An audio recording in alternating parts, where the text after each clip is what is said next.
Hello' guys, আজি হৈছে day 10 আৰু ৰাতিপুৱা উঠিয়ে মই 5:30মান বজাত গ'লোঁ খোজকাঢ়িবলৈ।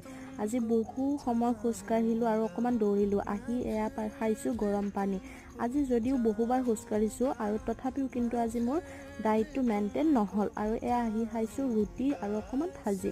ৰুটি ভাজিখিনি খাই আকৌ মই খাইছোঁ এগিলাচ কুঁহিয়াৰৰ ৰস। তাৰপিছত দুপৰীয়াকৈ খাইছোঁ এয়া ভাত, একেবাৰে চিম্পলকৈ খাইছোঁ আজি।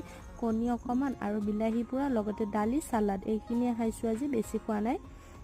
লগতে কৈছিলোঁৱে নহয় আজি ডায়েটখন একেবাৰে ফ'ল' হোৱা নাই। এয়া মামাহঁতৰ ঘৰলৈ আহি অকণমান খালোঁ আইচক্ৰীম। খাই উঠি আকৌ বায়ে আনিছিল ম'ম', সেয়াও খালোঁ। এইফালে পেষ্ট্ৰি আনিছিল, সেয়াও খালোঁ। আমুল কুলো খালোঁ। মুঠৰ ওপৰত আজি খোৱাই হৈ আছে, একেবাৰে ফ'ল' হোৱা নাই। কিন্তু আজি বহুত খোজ কাঢ়িছোঁ, মই প্ৰায় 3বাৰমান খোজ কাঢ়িছোঁৱে। আৰু এয়া খাইছোঁ চাহ আৰু এয়া পোলাও। আজিলৈ এয়াই আছিল, বাই।